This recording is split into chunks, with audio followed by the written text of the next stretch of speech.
So hey guys, welcome to another Warframe video, and today we're gonna take a quick look at the Incarnon version of the Lato Vandal. The only way to get the adapter for the Lato Vandal, or any other Lato actually, is via the Steel Path version of the circuit game mode. Once you have the adapter, as well as the Lato Vandal of course, you can take it over to Cavallero in the Chrysalith and combine them, though this will also require 20 Pathos Clamp, which you get from the Autoworm boss fight, 70 Yeo Shrubs, which come from a flower that grows in the snowy section of the Paradox, and finally 250 Necreous Pebble, which you get by doing the fishing minigame in the Paradox. You can charge the Incarnon meter by headshotting enemies, and once you have any level of charge, you can press the secondary fire button, which will switch the weapon into its Incarnon mode. In this mode, the bullets you fire will instantly ricochet to nearby enemies, effectively making the weapon do splash damage in a pretty large area. Now, you have limited ammunition in this mode, so you can only fire so many shots before it switches back into its normal mode, though you can also do that manually by simply pressing the secondary fire button again, though this will expend any remaining charge. This Incarnon mechanic is absolutely awesome, and it's not just that it does good damage, it also feels really good. The best way I can describe it is, you know how in Circuit you sometimes get a decree that spreads your status around?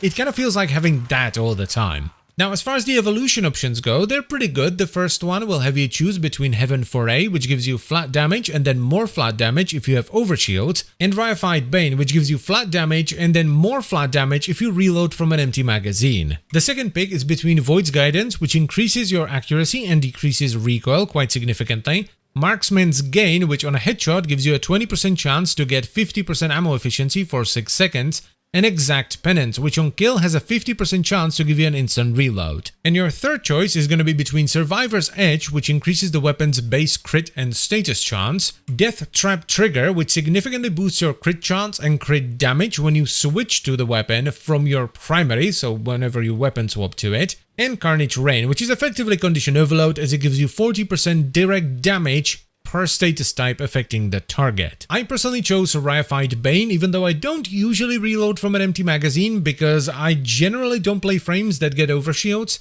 Void's Guidance because the recoil reduction is really nice for the Incarnon mode, and Survivor's Edge for the boosted crit and status. For the build, I have sort of a big boy Galvanized hybrid, so we have Galvanized Crosshairs for crit chance, Galvanized Diffusion for multi-shot, Lethal Torrent for fire rate and multi-shot, Prime Target Cracker for crit damage, Pistol Pestilence and Frostbite for vital and status, Carnice Mandible for slash and status, and to top it all off I have Galvanized Shot for even more status and some extra damage, and I'm also running secondary Merciless. I tend not to run Deadhead usually because it can sometimes be difficult to get the killing hit with a headshot. Now, I absolutely love the way this weapon ramps up, especially with the Galvanized setup that doesn't have Hornet Strike on it, because it's like, oh look at this cute little pistol going pew pew, oh god, oh god, oh god, why are there nukes going off? It's fantastic. The amount of damage this thing can pump out is absolutely disgusting. And it's fun as hell. Like, you know, the Incarnon Bratton Prime was good, but this is a whole different level of awesome. This has probably turned the Lato Vandal into my favorite pistol.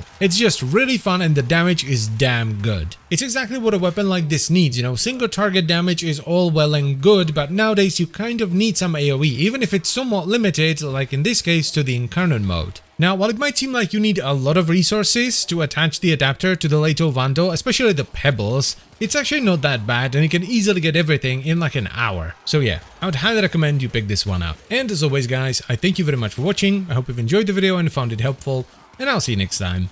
Bye bye.